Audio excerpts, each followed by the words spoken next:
Got to be Wastelanders, welcome to the Lost Holotapes channel, where we delve into the lore of the Fallout Wastelands. Today we will explore the lore of the initial iteration of Fallout 3, which was intended to be released back in 2003, and now the cancelled project is better known by its technical name, Van Buren. Following the success of Fallout 1 in 1997 and its sequel, Fallout 2 in 1998, Interplay, the original series developer, faced a series of unsuccessful projects. First, in the early stages of development, in 2000, Fallout Extreme was cancelled, which had in its core the journey of a Brotherhood squad through Canada, Alaska, the Bering Strait to Chukotka in China. Next came the release of the tactical isometric shooter Fallout Tactics in 2001, which significantly diminished the role-playing aspect of the game, simplified the ecosystem of local settlements, and claimed an excessively vast area as the game world, turning it into a desert of lore.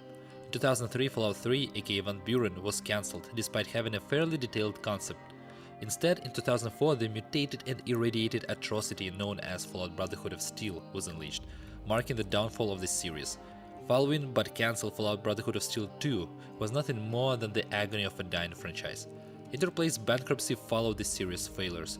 I don't know how Bethesda saw the potential in the series' corpse, but they acquired the rights for a couple of nickels and revived it, giving the world the legendary Fallout New Vegas, the lore of which is partially based on Van Buren. However, there is a portion of Van Buren's lore that was never used but can be included in the narrative, significantly complementing the world's picture, albeit it was written in broad strokes. And today we will mainly focus on that. Don't forget to like, subscribe and give a comment. There is no better way to support the channel in its early days. Also check the links in the description. There you can find the map I am using for the narrative, the lore compendium and the playlist of the episodes, which are recommended to be watched consecutively. Alright, let's proceed to the lore. Van Buren's world map was supposed to encompass a vast territory spanning 4 states: Utah, Colorado, New Mexico and Arizona. In Van Buren, this entire area is one big wasteland.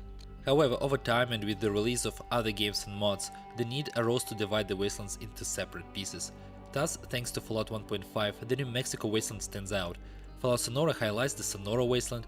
A pretty impressive mod for Fallout New Vegas, Salt Lake Stories, introduces the Salt Lake area as a new wasteland, and another significant narrative mod, Tales from New Reno, designates the Canyonlands wasteland at the intersection of the 4 states, named after the eponymous national park. In today's episode we will not consider the lore in the wastelands introduced by the aforementioned mods, to avoid confusion and repetition. Therefore, all the Van Buren lore related to Salt Lake, New Jerusalem, New Canaan, Vault 70 will be covered in the episode dedicated to the mod. And we have already discussed the geography of Sonora and New Mexico in earlier episodes. It is the most logical way to divide the wastelands by existing barriers, such as mountain ranges. The Colorado wasteland borders the Midwest wasteland along the Rocky Mountains, and it borders the New Mexico wasteland along the San Juan Mountains. Denver and its surroundings theoretically would fall into the Midwest wasteland. Due to the Colorado Plateau, the eponymous wasteland extends deep into Utah, reaching the Wasatch Range and Uinta Mountains.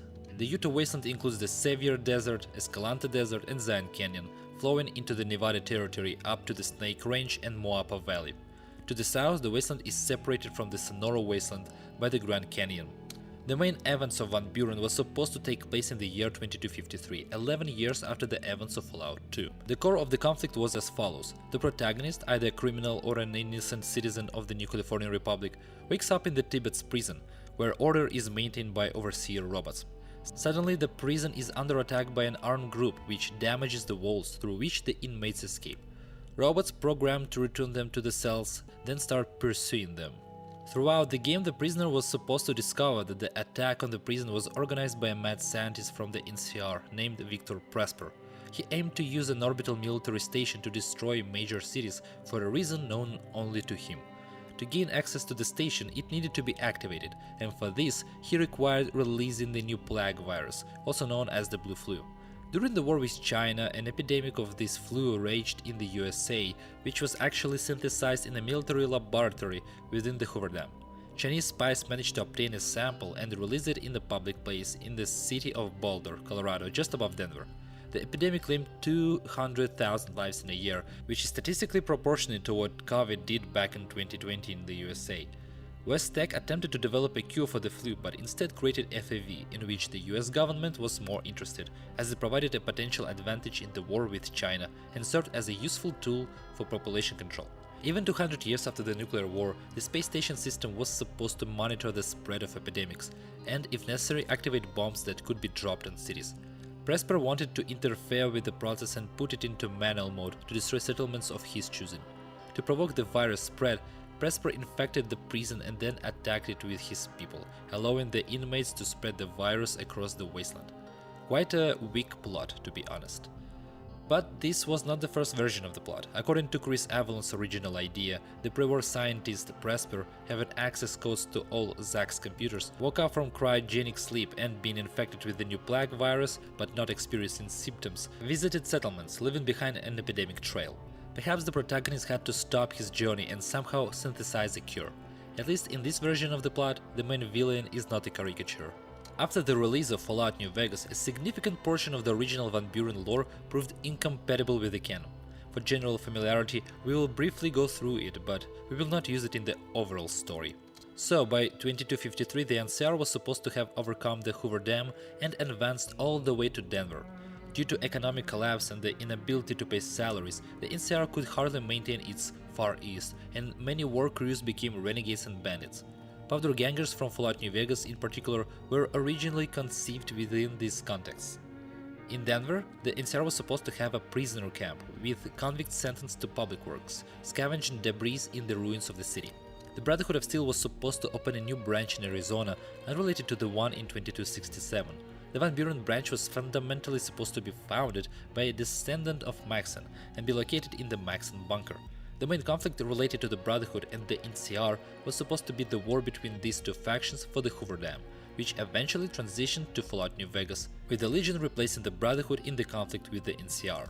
Additionally, the Brotherhood was supposed to undergo a schism, and a new faction, the Circle of Steel, consisting of paladins and knights addicted to stealth boys, was supposed to be founded. In Fallout New Vegas, the Circle of Steel serves as an analog to the organization's internal security service. The NCR was supposed to have a mining town called Buren Springs, which was to explode when the NCR army accidentally detonated the gunpowder supplies of the pursued powder gangers beneath the town. Due to the reaction of underground gases and radioactive uranium, the region was supposed to become a burning wasteland with mutated snake-like mutants derived from mutilated humans. Perhaps the idea for the divide was taken from this concept. The NCR was also supposed to find the Boulder Dome, a massive research center that seems to have served as a prototype for Big Empty. The insane scientist Presper was supposed to send students from the NCR University there, considering them followers of his aspirations for world incineration. If they refused to join, he would freeze them right there in the center. The group of scientists and students who arrived there in 2253 is not aware of Presper's plans yet, but has already clashed with Rad-X addicted soldiers from the escort group, whom they had to leave in the wasteland by locking the gear doors. So outside the doors are hungry and angry addict soldiers, while inside are hungry and unarmed scientists. To add to the chaos, the jackals, hungry and angry, also arrived at the Boulder Dome. There was also supposed to be Fort Aradesh of NCR somewhere halfway to Denver. Considering that this part of the Van Buren lore now contradicts the canon, we ignore the NCR's eastward development and forget about Buren Springs, Prospectors in Denver, Boulder Dome, Fort Aradesh, Hoover Dam, Tibbetts Prison, and the Brotherhood of Steel in Maxon Bunker.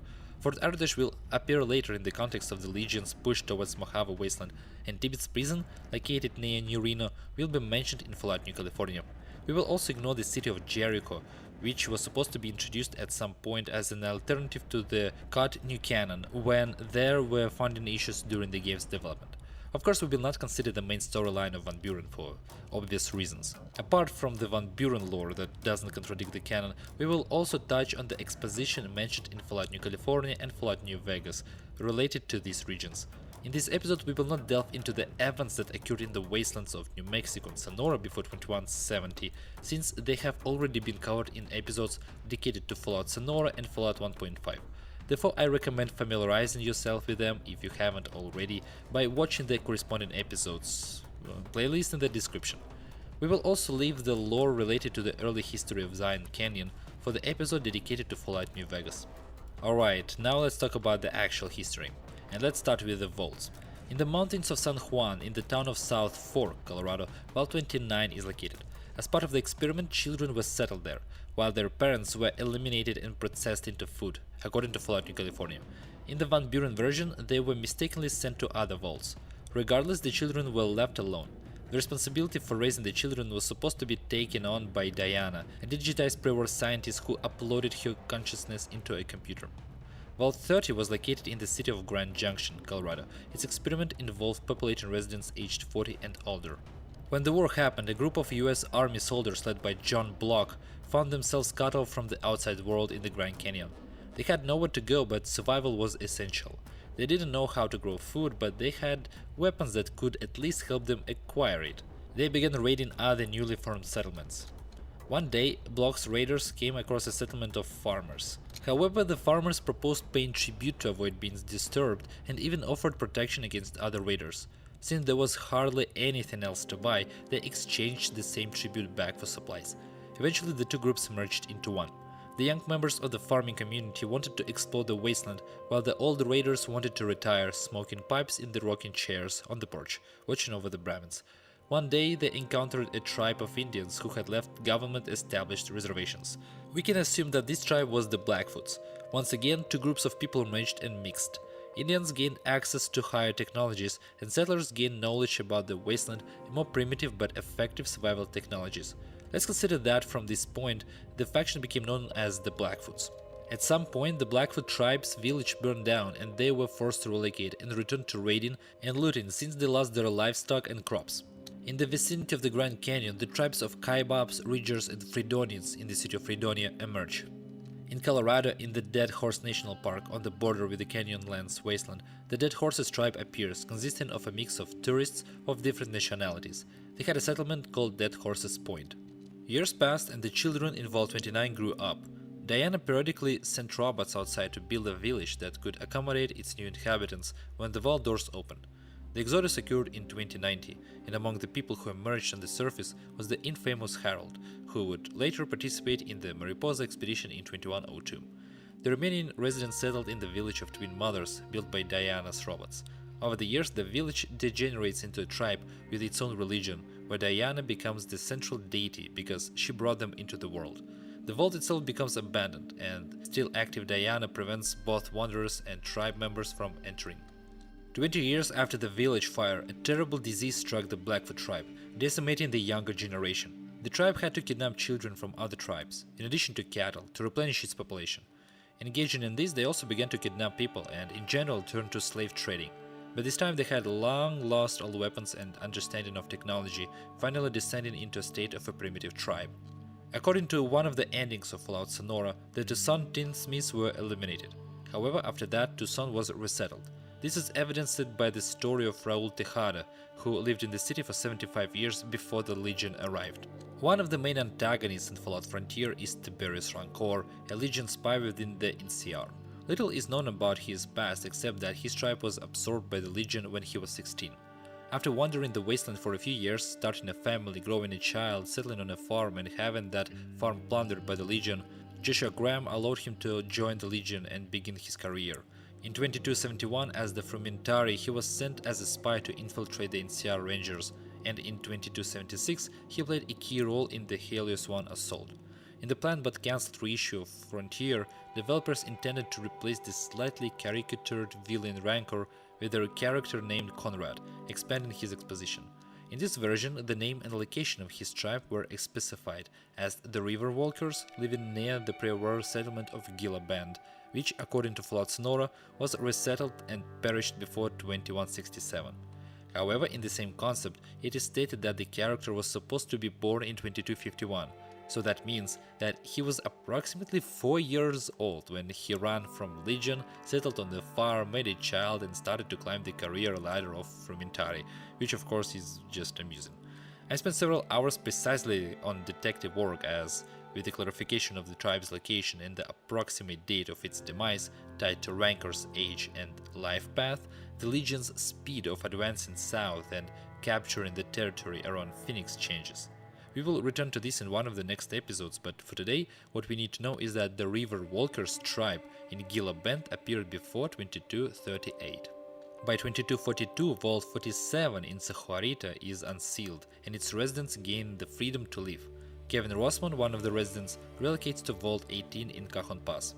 We will discuss who Kevin Rossman is, as well as Vault 18 and Cajon Pass, in an episode dedicated to the Fallout New California. On the Colorado River coast, not far from Bullhead City on the Sonora Wasteland side, the Twisted Hares tribe appears in the settlement of Dry Wells. The tribe is distinctive for their dreadlocks, which they braided and adorned according to their personal history and victories, filling them with symbolism. On April 20th of 2245, Vault 20 in Tucson perishes, possibly due to the conclusion of an experiment associated with some toxic substance.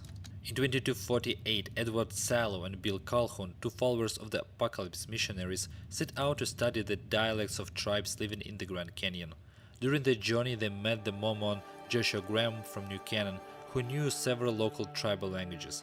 However, translation errors and incorrect answers during communication with the Blackfoots led to the capture of the Merry Trio. The Blackfoots were at war simultaneously with 7 other tribes. That's how much everyone hated them. Nevertheless, victory by the Blackfoots was in the interest of the captives, because otherwise they could have fallen into the hot hands of the warring opponents. Edward, having recently read the history of ancient Rome in a book and inspired by their culture, military affairs and politics, taught the Blackfoots the art of war, at least the skills and tactics that allowed them to defeat the other tribes.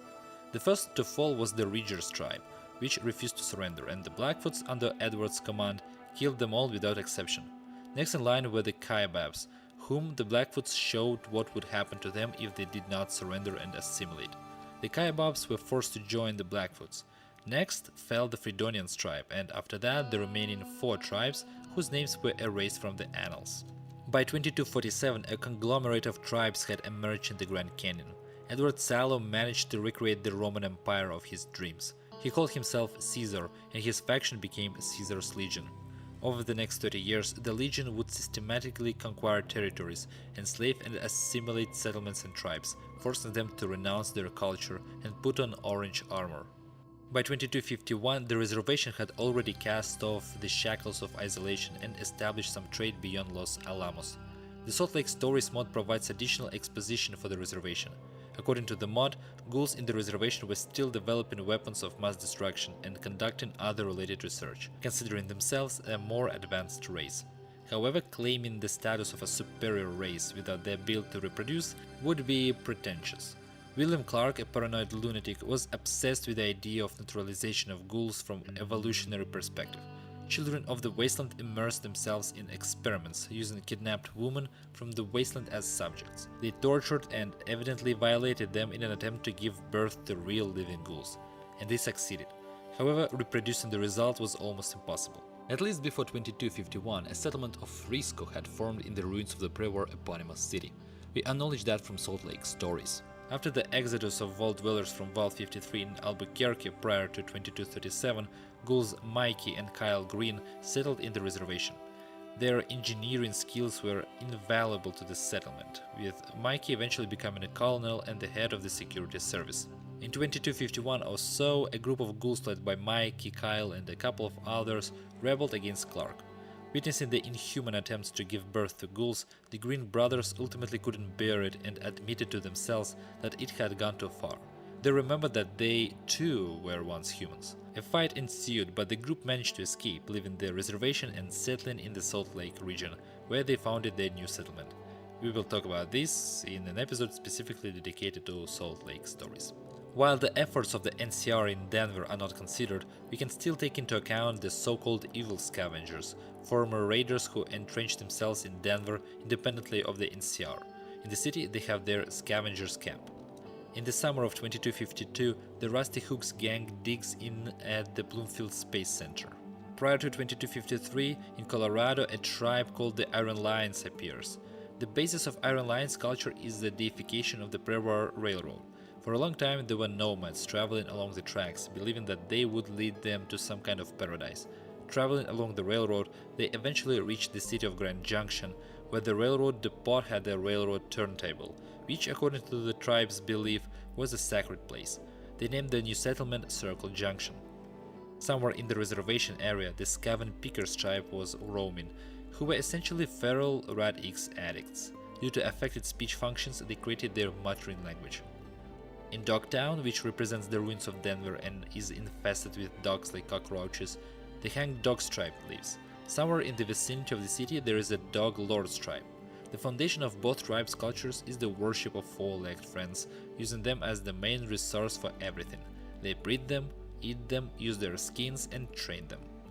In Sonora, tribes like the Hyde-Barks, Buckeyes in the town of Buckeye, the unnamed Adam Harrison's tribe, and Painted Rock appear.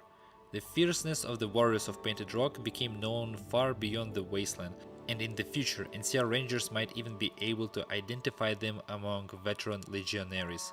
Somewhere in that region the Twin Rivers tribe appears, and in the north of Utah tribes like the Sun Dogs, Darwalkers, and Crazy Horns emerge. After the demise of another tribe from the Legion's Blades by 2253, a representative of that tribe creates a new tribe for herself in Colorado, the Daughters of Hecate. This tribe has its own religion, with the founder of the tribe at its center as a kind of semi-deity. She walked among other tribes, spreading her influence and impressing everyone with her shamanic tricks. She was feared, and it was believed that she had the power to cause diseases and give life. Eventually, vassal tribes formed around her, where new tribe members were born by daughter supervision in close dens. Healthy infants were taken to the settlement of Hecate, Ouroboros, and they were replaced by weak children, who were left with the tribes. The plan was that with each generation the tribes would weaken and Hecate would become significantly stronger. Hecate wanted to cleanse the region of other tribes, like Caesar, by taking their power in the form of the future robust generation. They had a subjugated tribe living in Ouroboros consisting only of men, the Hounds of Hecate. In the original Van Buren, Hecate was a representative of the Twisted Hares, but since, according to Fallout New Vegas canon, they were destroyed closer to 2277 and were living by the border of Mahavan, Colorado, let's assume that Hecate was representative of another unnamed tribe. Conceptually, Hecate's plan and her exposition doesn't withstand criticism. Even if we assume that according to Van Buren lore the original Twisted Hares tribe died in 2247, no serious success in replacing infants could be achieved in 6 years. I even doubt that the tribe created from scratch could develop so quickly and acquire vassal tribes. But I would not want to cut them out of the narrative just yet, as there are currently no critical inconsistencies of their existence with other lore. Since we excluded the presence of the NCR in the territory of the four states, we are ignoring the main conflict of Van Buren, the escape from Tibet's prison, the war between the NCR and the Brotherhood of Steel for the Hoovergam, and the prisoner's journey to the space station. However, we can consider this story related to the Twin Mothers tribe. In the Forbidden Lands, where Vault 29 is located, the Scorpion's Bite gang settled, periodically attacking the tribe. Considering that the Twin Mothers lived long enough to be destroyed by Caesar a couple of decades later, and without taking into account the influence of the Van Buren protagonist, we can assume that the Twin Mothers rallied against the gang, defeating them. It can also be assumed that the camp of the evil scavengers in Denver was destroyed by a pack of dogs, which possibly, and why not, were unleashed on them by the hangdogs. By the year 2255, the Legion made a significant breakthrough into Arizona and captured Flagstaff, making it their capital. It's possible that someone lived there after the Phoenix colonies and before Caesar's arrival, but that's currently unknown. Since Caesar has already taken Flagstaff, it means he has at least dealt with the Rusty Hooks in Bloomfield, which was in the path of their expansion. Perhaps it is with the capture of Flagstaff that Caesar's legion transforms from a Roman band of Roman infantry into a full-fledged state with all the administrative institutions. The original legion settlement in the Grand Canyon will most likely be completely abandoned.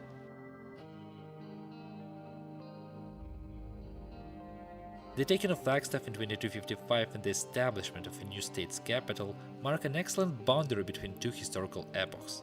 Next time we will delve into the lore of Fallout New California, which is set in the subregion of the Cajon Pass, turning it into a hotbed of conflict in 2260, when the remnants of the Enclave, remnants of the Unity, the NCR, Raider Alliance and Vault 18 Scouts clashed in a confrontation. So don't forget to support the video with likes, subscriptions and comments, and that's all for today. Keep an eye on the rocks and canyons, where tribals might be preparing an ambush, and then we will meet again in the Wastelands, Wanderers. End of the holotape.